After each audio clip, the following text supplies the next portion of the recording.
Celui-ci est l'un des appareils les plus ridicules, étonnants, frustrants et les meilleurs que j'ai jamais utilisés. Maintenant, si vous envisagez de faire du streaming en direct, voici le Rode Videocaster Killer, la ATEM Mini Pro Killer. Il n'y a rien de tel que cet appareil et il a bien plus que ce dont vous aurez besoin. Maintenant, je l'utilise depuis quelques mois. J'ai fait plus de 20 diffusions en direct avec, j'ai essayé de l'utiliser à différentes reprises. Il a eu quelques mises à jour logicielles depuis que je l'ai acheté et j'ai enfin la pleine expérience de ce YOLO Box Ultra. Maintenant, restez avec moi et vous comprendrez pourquoi c'est si spécial et qu'il n'y a rien de tel sur le marché. Cette vidéo vous est présentée par AMD Ryzen Pro. Voici 4 choses qui font que la AMD Ryzen Pro se démarque. Numéro 1. L'IA locale à l'intérieur de votre appareil. Accélérez votre flux de travail à l'aide du NPU intégré.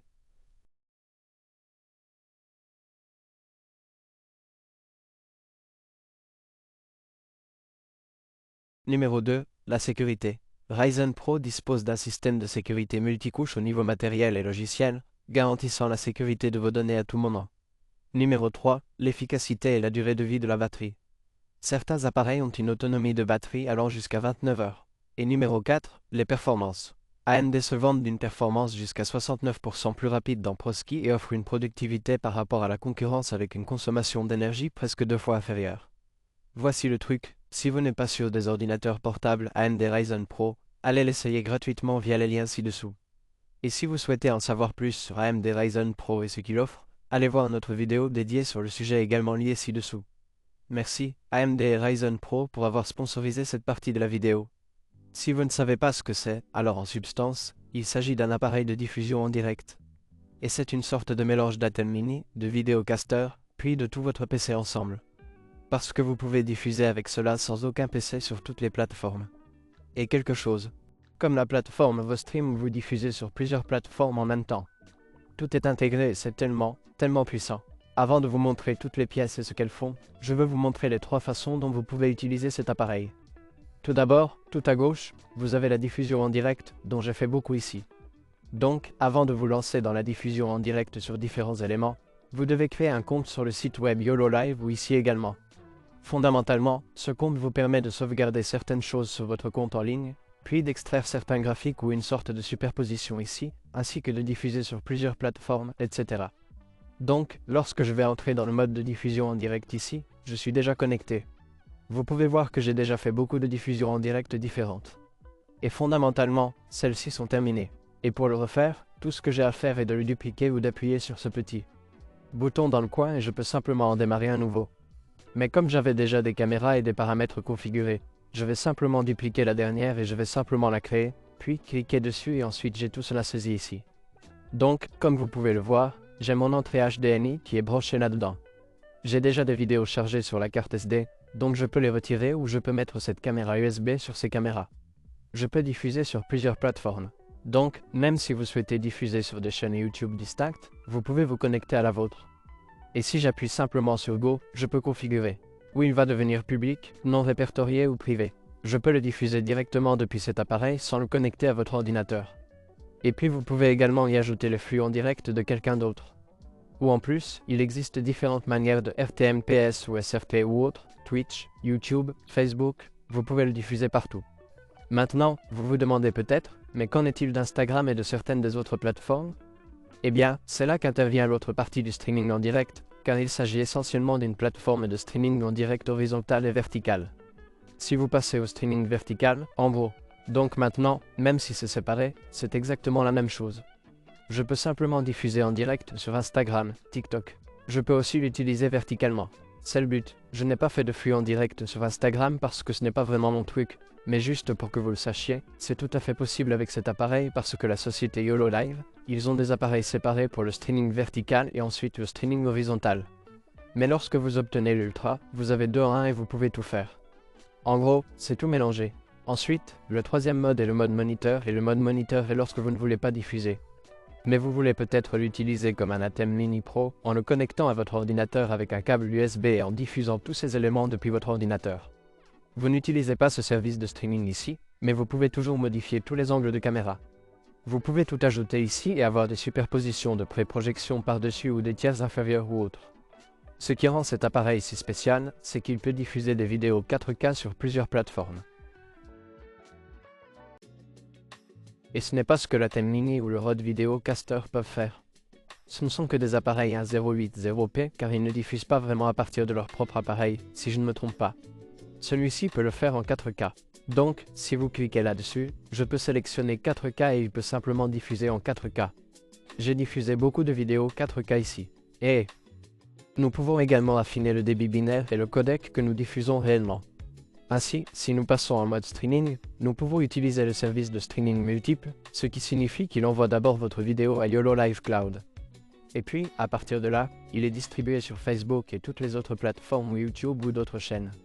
Paramètres d'encodage du flux. Comme vous pouvez le voir, vous pouvez modifier un débit binaire jusqu'à 35 kilobits par seconde, 30 ou même 60 images par seconde. Et jusqu'à 265. Maintenant, gardez à l'esprit que certaines plateformes ne prennent pas en charge H2, 6, 5 comme Facebook. Vous devez donc faire H2, 6, 4 si vous l'envoyez à plusieurs plateformes, etc. Maintenant, bien qu'il puisse réellement diffuser en direct, il dispose également d'une option d'enregistrement. Donc, si vous le souhaitez, vous pouvez enregistrer chaque entrée vidéo séparément sur l'appareil ou sur un SSD externe. Donc tout ce que vous avez pour le brancher sur ce port là-dedans, et ensuite vous pouvez simplement enregistrer dessus. Je l'ai essayé, cela fonctionne, c'est absolument fantastique. Vous pouvez choisir si vous voulez le programme et tous les différents ports séparément, même l'USB 2, qui est cette webcam ici connectée à l'USB. Vous pouvez également les enregistrer. Et comme vous pouvez le voir, il peut HS 264 ou 5 kilobits images par seconde, toutes les limites d'enregistrement, tout ce que vous voulez. Il peut enregistrer dessus ainsi qu'une sauvegarde pour un montage ultérieur, quelque chose comme ça. Vous pouvez personnaliser à peu près tout ici. Je veux dire, à partir des dispositions vidéo, par exemple, image dans l'image. Si je passe en plein écran ici, vous pouvez voir que je peux avoir ma caméra principale ici dans un coin, puis la caméra latérale, ce que vous pouvez voir là-dedans, image dans l'image. Vous pouvez le personnaliser comme vous le souhaitez, d'un côté à l'autre ou les avoir séparément. Il y a tellement de choses que vous pouvez faire avec. Vous pouvez y ajouter vos propres vidéos. Si vous avez un segment sponsorisé que vous souhaitez ajouter, comme je l'ai fait dans le passé, il suffit de le mettre sur la carte SD. Je peux le lire à partir de là et l'ajouter sur celle-ci. Si j'ajoute une source vidéo, voici le nombre d'options différentes que vous pouvez ajouter. Gardez à l'esprit qu'il y a aussi un NDI ici. Vous pouvez donc connecter sans fil certains appareils ici, un peu comme la vidéo Ninja évidente que nous avons faite il y a un certain temps, toutes ces différentes dispositions personnalisées. Et lorsque vous y entrez, vous pouvez le personnaliser encore plus à votre guise. Vous ne voulez pas qu'il soit exactement au milieu? Un côté, un plus grand que le plus petit, tout ce qui est faisable. Ce qui est cool, c'est qu'il n'y a pas que des entrées HDMI ici, mais aussi USB. Il y a 2 ports USB ici, et si vous le souhaitez, vous pouvez ajouter n'importe quelle webcam USB. Comme vous pouvez le voir, j'ai cette webcam latérale. Ce DJ est Osmo sur le côté ici, et juste en le connectant avec un câble USB de type C à type A, comme vous pouvez le voir, les vidéos arrivent ici et ça marche. Et si je le souhaite, je peux faire en sorte que la caméra latérale me suive car c'est un DJI Osmo. Je peux utiliser les propres fonctionnalités de la caméra et l'envoyer là-bas si vous le souhaitez. Ensuite, il y a une section de commentaires ici, ce qui est super cool. Toutes les différentes plateformes auxquelles je me suis connecté, YouTube, Facebook, Twitch, peu importe. Si vous diffusez sur toutes ces plateformes, et disons que certaines personnes viennent de YouTube, d'autres de Facebook, d'autres de Twitch, si vous avez tout ici ouvert sur votre écran. Mais cet appareil ici, si vous avez connecté vos comptes, récupérera automatiquement tous les commentaires ici et vous les verrez tous au même endroit. Et si vous le souhaitez, vous pouvez mettre en surbrillance le commentaire, allez voir certains de mes flux en direct que j'ai fait pour le Black Friday, par exemple, les gens qui posent des questions, je peux mettre en surbrillance le commentaire. Il va en fait être diffusé en direct sur l'écran. Ainsi, les gens savent quel commentaire je mets en surbrillance, ce qui est vraiment très cool et très agréable pour interagir avec le public. Il y a un commutateur automatique intégré. Disons que vous exécutez une configuration de podcast ou une sorte de configuration multicaméra où vous avez plusieurs caméras comme celle-ci ici. Vous pouvez configurer un commutateur automatique où ce gars va automatiquement changer. Disons que vous êtes une équipe d'un seul homme et que vous voulez qu'il change de gros plan, de grand angle, de B-roll de quelque chose, de ce côté, du côté gauche, du côté droit, de l'angle de haut en bas. Il peut changer automatiquement. Vous pouvez le configurer comme cela se passe. De plus, audio, vous pouvez le configurer. Disons qu'un intervieweur va parler. Cette caméra est allumée. Ensuite, la personne à qui les questions sont posées commence à parler. Boum, une autre caméra s'allume et elle bascule entre le grand angle et cette personne. C'est super cool. Il y a aussi une fonction de rediffusion ici. Si vous diffusez des matchs de sport, vous pouvez avoir une source et sélectionner la rediffusion pour montrer quelque chose de ce qui vient de se passer et un tableau des scores. Maintenant, j'ai fait un live avec Ben Kaiser sur les ordinateurs portables et nous avons fait un petit. Je voulais tester ce score, vous savez, aussi. C'est vraiment cool, en fait très facile à personnaliser. Si vous diffusez des événements sportifs, par exemple, vous pouvez ajouter le score en direct pour que les gens puissent le regarder et tout modifier, personnaliser comme vous le souhaitez. Il s'agit d'une musique de fond et elle a été ajoutée récemment. Il y a quelques jours, il y a eu une mise à jour logicielle pour cela et cela a été ajouté. Mais en gros, maintenant, vous pouvez y ajouter de la musique à partir de votre carte SD, évidemment, et avoir des fichiers ici et vous pouvez ajouter de la musique de fond pendant que vous faites une diffusion en direct. Ensuite, vous avez des paramètres de mixage audio et ici vous avez toutes les différentes entrées audio car via HDMI, évidemment, nous avons aussi de l'audio. Donc, si vous avez des microphones de caméra connectés à la caméra qui envoie également la vidéo ou l'audio par là, vous pouvez sélectionner si vous le souhaitez, vous savez, l'activer ou non. Donc, comme vous pouvez le voir, HDMI 2, qui est la caméra latérale, je peux voir qu'il y a un peu, vous savez, le microphone de la caméra embarquée qui arrive ici, mais je l'ai désactivé ou activé automatiquement. Les sources HDMI n'ont pas d'audio activé. Mais si je voulais également l'avoir sur le flux en direct, j'appuie simplement dessus et vous pouvez voir que le microphone de la caméra embarquée s'allumera également, ce qui est cet onglet ici. En parlant d'audio, j'ai trouvé quelque chose de très intéressant. Il y a une partie USB-C en bas et vous pouvez y connecter n'importe quoi. J'ai donc connecté ce micro-récepteur sans fil rod dessus et je regarde ça. Donc, si je vais en choisir un ici et que je peux voir qu'il est connecté là-bas. Et si je fais défiler vers le bas, vous pouvez voir que c'est USB 3. Vous voyez, donc cet USB 3, qui est celui du bas là-bas, je capte en fait l'audio sous cet angle. Je peux donc utiliser cette partie pour connecter n'importe lequel des périphériques audio USB-C. Donc, si vous avez un Rode Podcaster Pro, par exemple, vous pouvez le connecter via USB-C ou USB-A, je crois aussi. Et obtenir de nombreuses sources audio différentes mises en place comme une seule source également. Mais maintenant, je peux utiliser même celle-ci ici et juste pour vous montrer que cela fonctionne. Donc, si je tape dessus, vous pouvez voir que cela fonctionne. Vous voyez, aucune autre source n'est activée, à part celle-ci. Et voilà, c'est tellement cool, je suis super excité. Et si vous avez une autre personne, vous savez, donnez-en simplement à une autre personne et cela vous donne tellement de flexibilité dans la façon dont vous pouvez utiliser cet appareil. Vous avez peut-être déjà un équipement audio et vous êtes, ça pourrait marcher avec ça.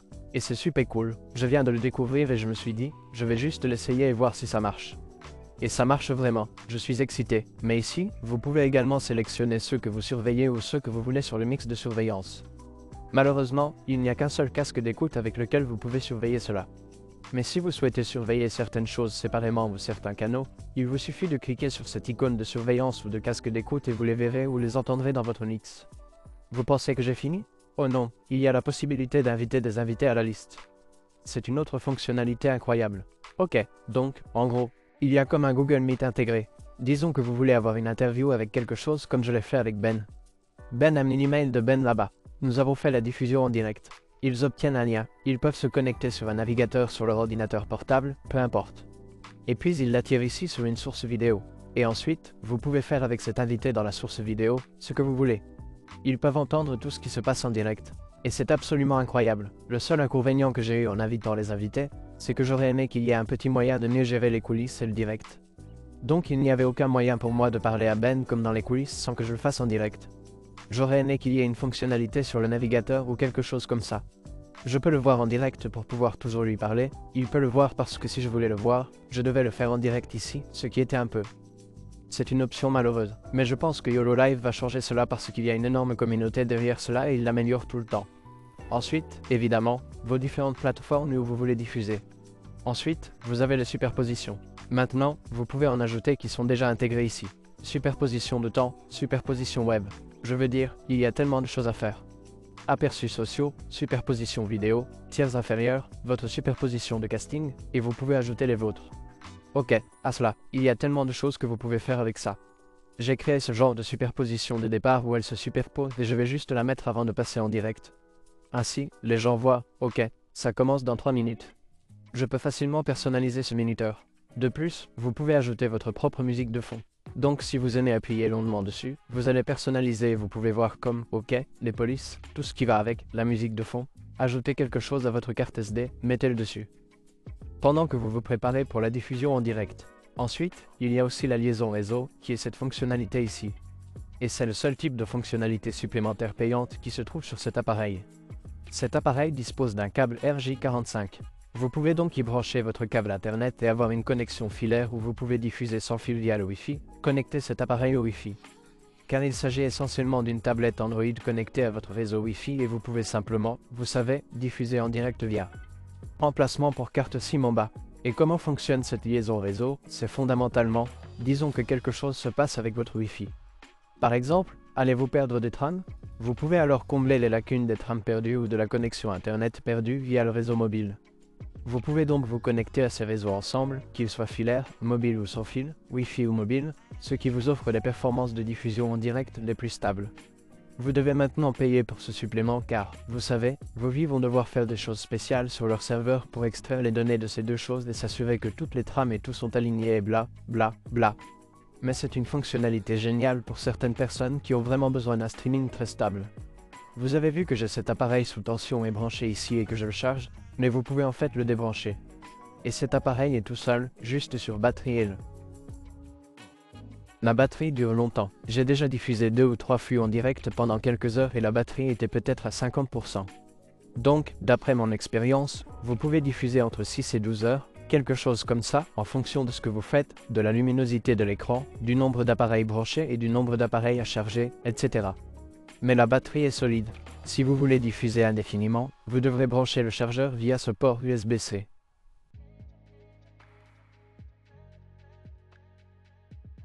Il faudra qu'il soit de 45 watts ou plus. Donc, n'importe quel type de câble USB-C ou simplement 5 volts ne vous aidera pas, car il faut suffisamment de puissance pour alimenter l'ensemble de l'appareil. Et malheureusement, il n'y a pas de chargeur inclus avec cet appareil. Laissez-moi vous montrer le port pour que vous puissiez réellement savoir ce qui se passe ici. En bas, nous avons un type C pour la ligne de charge et un micro pour l'audio, des écouteurs pour.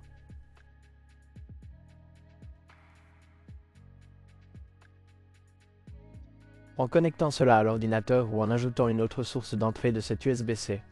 Si vous voulez que ce soit une source de sortie et que vous voulez l'utiliser comme une simple carte de capture, essentiellement une carte de capture USB-C pour votre PC, vous devrez alors modifier cette source d'entrée dans les paramètres et elle deviendra alors une sortie vidéo au lieu d'une entrée, si cela a du sens. Le seul inconvénient est que malheureusement, lorsque vous l'utilisez comme webcam via cette USB-C, ce ne sera que du 1080p. Même s'il peut diffuser en 4K, vous n'obtiendrez jamais de signal 4K via l'USB-C, ce qui est un peu dommage car j'espérais que si je le connecte à mon OBS, par exemple, OBS a un très bon aperçu en studio et en direct. Je peux l'avoir comme une sorte de périphérique de capture, mais ensuite faire toutes les commutations sur cet appareil. Je ne peux pas vraiment le faire en pleine qualité. Je devrais le mettre en résolution 4K car ce n'est pas un signal 4K complet. C'est seulement du 1080p. Nous avons un emplacement pour carte SIM et un emplacement pour carte SD. La carte SD est très bien cachée là-dedans, donc elle ne traîne pas. Vous n'avez donc pas à vous soucier de la casser, de la retirer ou de la sortir accidentellement. Elle est très bien rangée dans ce bouton d'alimentation ou de veille. Sur le côté droit, il n'y a rien là-dedans. Et enfin, en haut, nous avons 4 entrées HDMI, 1, 2, 3, 4, que ce soit des ordinateurs, n'importe quel appareil que vous pouvez y mettre. Donc, si vous voulez avoir votre ordinateur, par exemple, ici est votre caméra principale, je peux y mettre une image dans l'image. C'est comme ça que nous diffusons en direct, par exemple, et j'ai l'écran de mon ordinateur là-dedans et moi sur l'écran. Je peux le diffuser en direct. Super cool. Sortie HDMI. Donc, si vous voulez avoir un moniteur plus grand ou l'envoyer à un autre appareil, par exemple, si vous le souhaitez, vous pouvez les connecter en guirlande, avoir une sortie HDMI et un autre boîtier YOLO, puis le mettre dans celui-ci HDMI. Et puis il y a encore plus de commutations. Si vous le souhaitez, vous pouvez être très intelligent avec la sortie HDMI. Une fois, j'ai diffusé en mode de surveillance la sortie HDMI dans mon Atem Mini Pro, une des entrées HDMI, puis j'ai eu d'autres entrées sur le HDMI. Je pouvais donc mélanger et assortir et vous pouvez étendre ces entrées HDMI. Si vous l'utilisez intelligemment, vous avez ici le port RJ45. Vous pouvez donc y connecter votre Internet. La connexion est très stable et vous pouvez ensuite diffuser en direct. Et enfin, nous avons 2 ports USB 3.0 pour connecter tous les appareils que vous souhaitez, qu'il s'agisse de webcam ou d'appareils, il les reconnaîtra et les ajoutera ensuite. Parlons des inconvénients ou de certaines des choses dont je ne suis peut-être pas si entièrement satisfait. Même si vous pouvez y connecter vos claviers Bluetooth et vos appareils Bluetooth, si vous le souhaitez. Malheureusement, vous ne pouvez pas surveiller l'audio via Bluetooth, mais j'aimerais pouvoir le faire. Imaginez faire cela et l'avoir là. Je n'ai pas besoin de faire passer un fil. Dans ma tête, je pourrais simplement surveiller l'audio via cela. Ou si vous pouviez connecter plusieurs appareils Bluetooth à cela, je pourrais donner des écouteurs Bluetooth à, disons, 2 de mes personnes que j'interviewe, et ils pourraient simplement surveiller leur propre audio sans avoir de fils. Ils peuvent simplement entendre ce que... Ils peuvent savoir que je suis à la bonne distance avec le microphone et ainsi de suite. J'aimerais pouvoir les utiliser. La deuxième chose est que le chargeur n'est pas inclus avec. Donc, même si vous avez un câble USB-C, si vous voulez le charger, vous devrez avoir votre propre chargeur. Il n'est pas inclus dans la boîte. Et puis la dernière chose est le flux de travail de type diffusion en direct. La façon dont cela fonctionne est que je ne peux pas ajouter de flux en direct. Disons que je fais un flux en direct sur ma chaîne YouTube, ou disons que vous le faites sur un Twitch ou que vous définissez tous les paramètres sur l'ordinateur. Je ne peux pas ajouter le flux en direct comme une sorte d'option sur cela. Diffuser ici, comme sur ceci, comme plus les paramètres. La façon dont je vais devoir le faire est que je vais devoir connecter mes, vous savez, paramètres YouTube. Disons que ce sera un flux en direct non répertorié. Je vais appuyer sur terminer parce que ma chaîne YouTube est connectée à celle-ci. Maintenant, il l'envoie là-bas. Ce que je vais devoir faire, c'est que je vais devoir passer en direct. Ok, compris, je vais passer en direct. Il va me dire si je veux enregistrer pendant la diffusion en direct ou non. J'ai désactivé l'enregistrement. Je vais appuyer sur démarrer. Et dès qu'il démarre, je vais devoir le mettre en pause. Maintenant, ce qui se passe, c'est que c'est génial lors d'un événement ou comme un flux en direct sur ma chaîne YouTube. Et puis je vais devoir aller sur ma chaîne et commencer à ajuster tous les paramètres, créer les miniatures, m'assurer que la monétisation est activée, car ici je ne peux pas désactiver la monétisation et la monétisation est désactivée par défaut. Donc, lorsque vous commencez en streaming, la monétisation ne sera pas activée. Si vous pensez à faire des folies, j'ai gagné beaucoup d'argent grâce à ces diffusions en direct. Vous avez réalisé, oh mon Dieu, qu'elles n'ont jamais été activées. Donc ce que je vais devoir faire maintenant, c'est que même si j'ai créé cela, je dois maintenant aller sur l'ordinateur, régler tous les paramètres, etc. J'aimerais pouvoir le faire dans l'autre sens. Cela signifie que je pourrais créer la diffusion en direct. Je pourrais créer tous les paramètres et tout ce qui se passe en direct, puis venir ici et appuyer sur Go Live. Et puis cela passe à tous ces paramètres. Et vous pourriez dire, eh bien, pourquoi ne pas simplement le créer sur YouTube? Ensuite, utilisez l'un des paramètres FTMPS, puis, vous savez, mettez votre clé de diffusion ici et diffusez-la là-bas. L'inconvénient est que si vous utilisez les paramètres FTMPS, vous ne serez pas connecté aux commentaires. Les commentaires ne seront pas récupérés. Les commentaires ne sont récupérés que si vous connectez vos comptes réels à cet appareil. C'est donc un peu mixte ici. Je devrais connecter mon compte YouTube là-bas, mais je devrais quand même me connecter en ligne. Ou si vous le faites, je vais devoir aller sur ton téléphone, l'application YouTube Studio, puis ajuster tous les paramètres, peut-être même une miniature, etc. et la télécharger là-dedans, ce qui n'est pas bien. Si tu veux programmer le flux, disons que tu veux le programmer sur ton ordinateur, car tu ne peux pas vraiment le faire ici parfaitement. Et tu peux, si tu appuies sur terminer ici, et si tu, disons que nous en créons un nouveau, tu sais, tu fais les tests de titre et tu mets ensuite le programme là-dedans, disons que ce sera le 5 décembre, quelque chose comme ça dans le temps, et tu mets la couverture pour ça, alors ça fait en quelque sorte le programme sur ton appareil, mais tu vas quand même devoir aller en ligne et probablement télécharger ta miniature parce que tu dois le faire, ou soit brancher ta carte SD et le faire ici, ce qui est, je vois comment ils le font, mais la façon dont j'aimerais que ça fonctionne, ce n'est pas aussi bien. Maintenant, la dernière chose est le prix. Ce n'est pas un appareil bon marché. Et si vous cherchez quelque chose comme ça, il n'y a rien de tel non plus. C'est donc un appareil unique. Appareil dans un environnement unique et je vous recommande vivement de consulter les liens dans la description de la vidéo ci-dessous. Si vous souhaitez consulter les derniers prix pendant la période des fêtes, ils ont très probablement des offres en cours, vous pouvez donc l'obtenir un peu moins cher. Mais est-ce que je recommanderais cet appareil? Je vais dire, oui, c'est tellement puissant. Et plus vous l'utilisez, plus vous réalisez comment vous pouvez l'utiliser. Il y a tellement plus de façons de le personnaliser. Vous pouvez obtenir une suite de production complète et toutes sortes d'artisanat et de fondu et la façon dont fonctionnent les transitions vidéo. Vous pouvez tout personnaliser ici et rien d'autre de ce genre n'existe. Connectez-le à votre Rode Podcaster, par exemple, et vous pouvez l'utiliser. C'est absolument incroyable. Je vais également laisser ce micro sans fil Rode dans la description de la vidéo ci-dessous. Si vous voulez vous le procurer, c'est un ensemble de micros très abordables, des micros doubles, d'ailleurs, que vous pouvez ajouter pour votre iPhone, vos tablettes. Ordinateur portable, tout ce qui est doté d'un port USB-C pouvant recevoir de l'audio. Et ce n'est pas plus gros que vos AirPods. Carry-on case est absolument incroyable. Merci d'avoir regardé. Dites-moi ce que vous en pensez dans la description de la vidéo ci-dessous. Au revoir.